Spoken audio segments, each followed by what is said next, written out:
Hey folks, it's your buddy Mike Messier. I'm here. It's a nice day. It's a Tuesday, and I decided to do something a little bit different.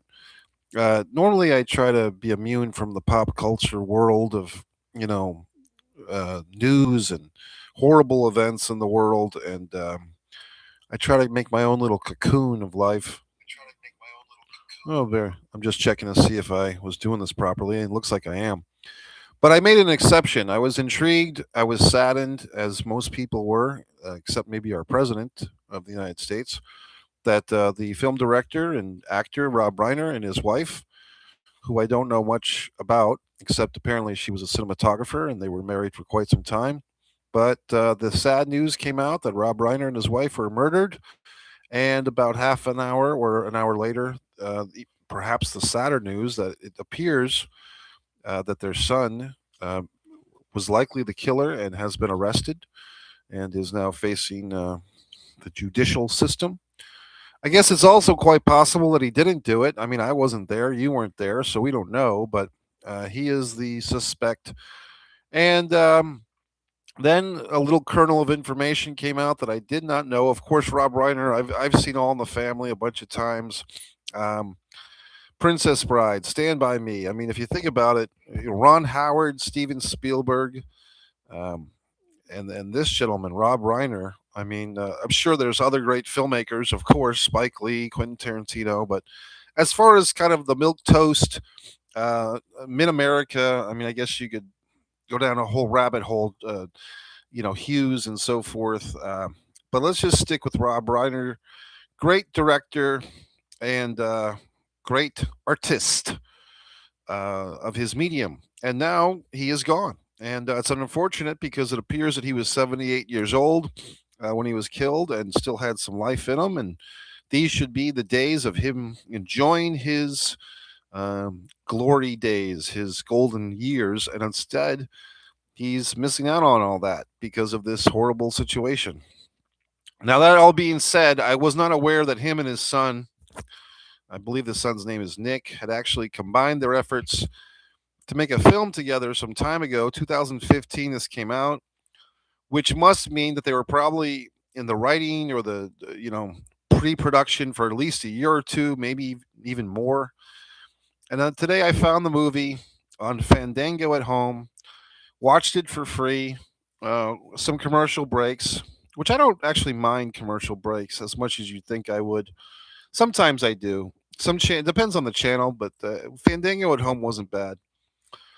And I watched this movie, and I went in kind of open minded, and the movie starts off kind of, I guess now that I think about it, kind of like the beginning of Showgirls with kind of a hitchhiker scene.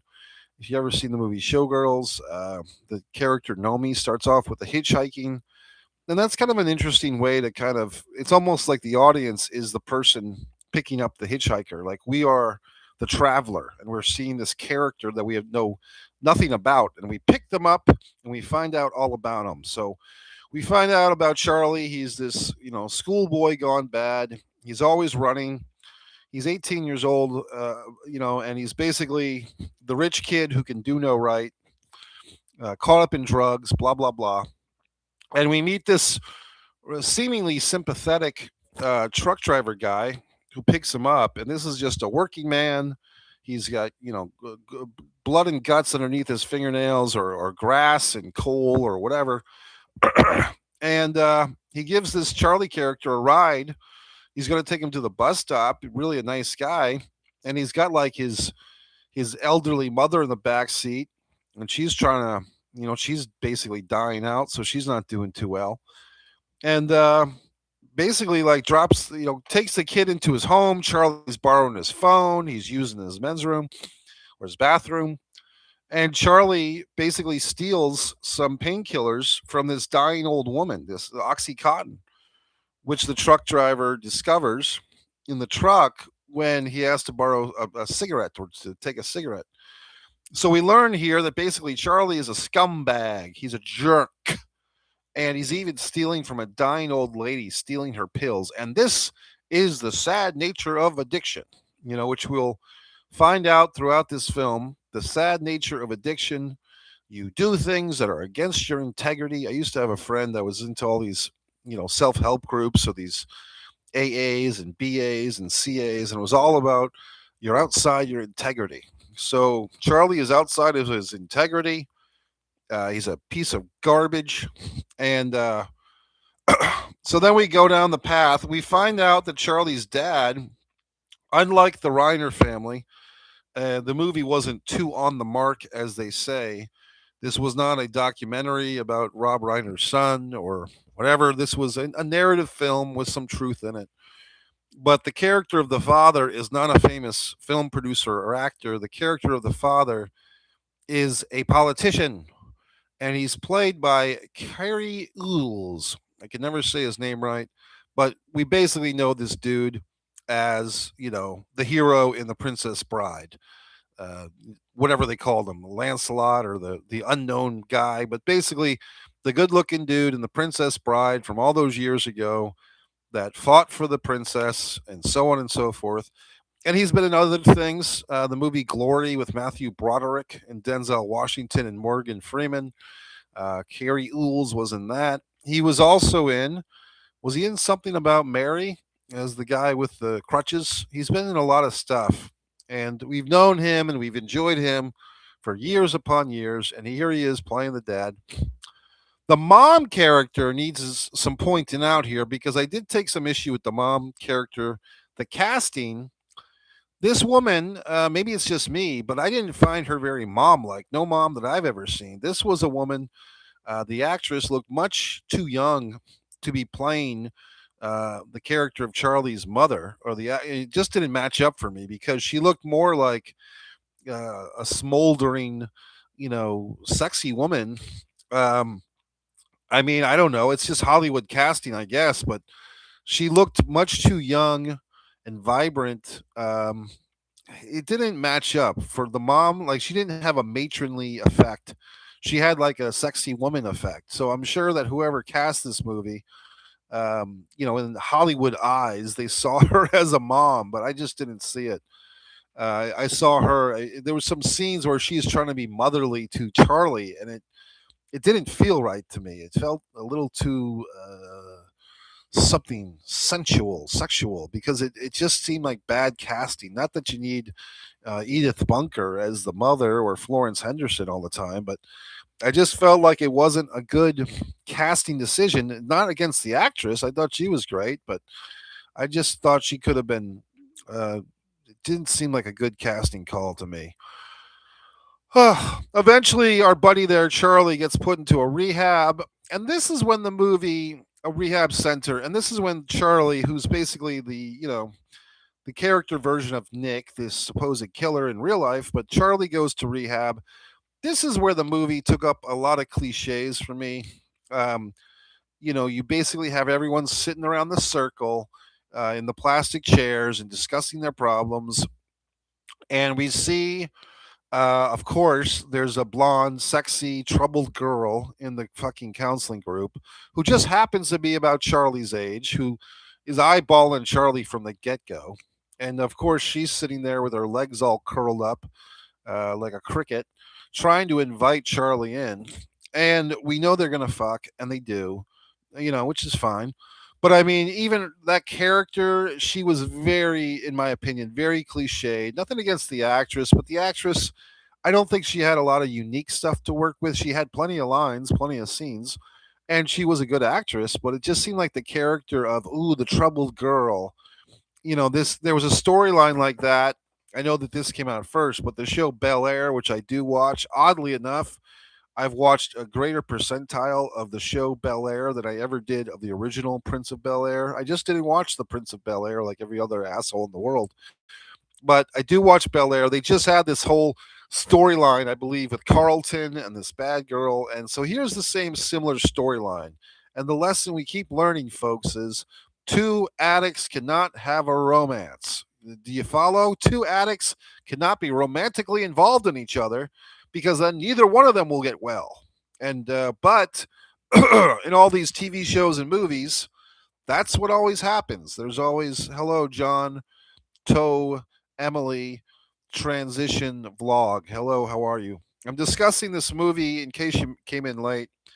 Being Charlie is a film that was apparently written by the young man Nick. I guess he's not that young. Nick Reiner, who is accused of killing his father, Rob Reiner, in real life. And in 2015, father and son made a movie together called Being Charlie. And some of these reports of this horrible tragedy in Hollywood are saying that this son and his father, who just were involved in this murder, and the mom are now 10 years ago they made a movie together. So me, being the curious George that I am, I had to go find this movie, Being Charlie. I just watched it. It was a bit time consuming. The movie's about 2 hours long, but there was commercial breaks. I watched it on Fandango at home. It was free. I will say this: I didn't say this before. There was some nudity in the film. There's a very attractive woman early in the film who plays another Charlie's drug buddy girlfriend or hookup. She's very attractive, and she was nude. And even Charlie and his girl get nude, or at least partially cloaked nudity. Yes, correct. This is my response. I did not do a response video of the horrible murder. As you may or may not know, I have been demonetized on YouTube. So I only do this for my own sense of doing it.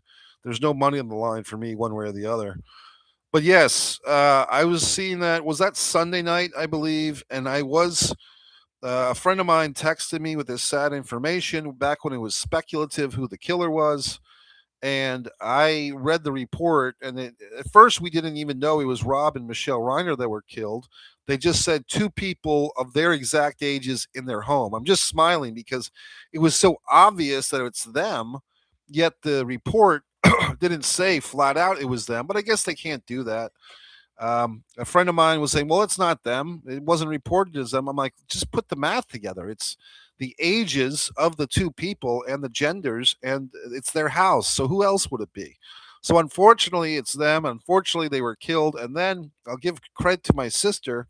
My sister read the report that they had this troubled son who had been homeless, etc. And my sister said, "I bet it's the son." No, according to that article that we first saw, we didn't even know that the son was anywhere around, but apparently he was. And then later on, we find out that they had some type of argument, and all individuals get wrapped up into this mess. Conan, I used to say Conan, but I guess it's Conan O'Brien. Kind of sad that he's on network television. I would pay $1 to have him on the Tonight Show as the Tonight Show host instead of Jimmy Fallon or Jimmy Kimmel. I don't like either one of them. Conan would be much better. Richter.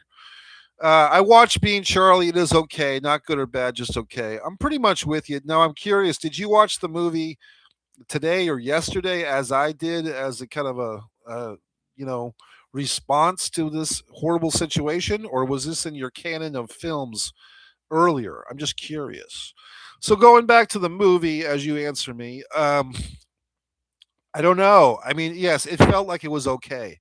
It actually felt very much like a Hallmark made for TV movie, except you had all this explicit swearing and the aforementioned nudity. Oh, you watched it today, so we're on the same path here. We're on the same path here, John to Emily. John to Emily transition vlog. So I don't. Should I call you Emily? Is that where we're going? I'm just trying to decipher, or maybe just for whatever reason.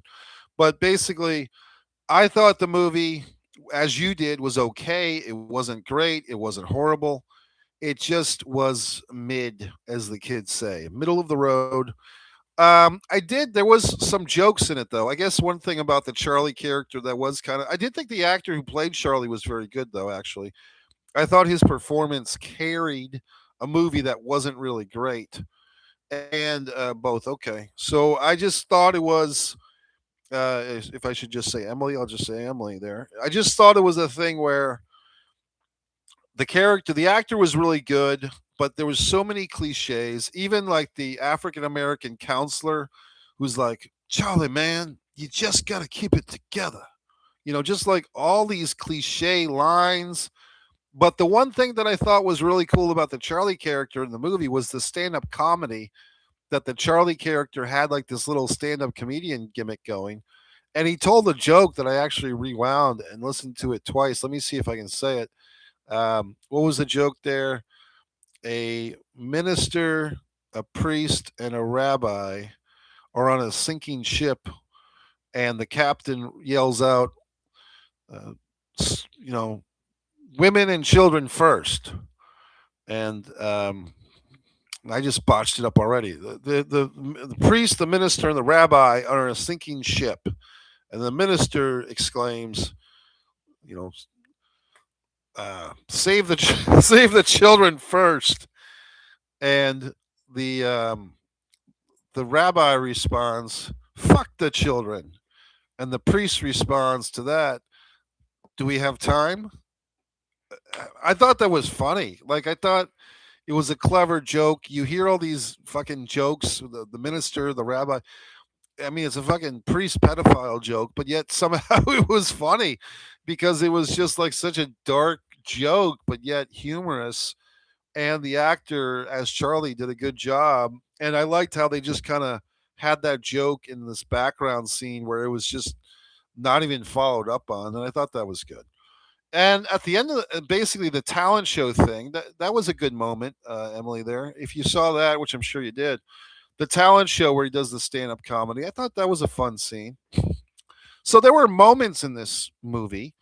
Like I said, I kept feeling like I was like, I feel like kind of like I'm watching something I shouldn't watch because I kept lulling myself into thinking because I'm watching this on commercial TV or Fandango at home, whatever the fuck. Sorry.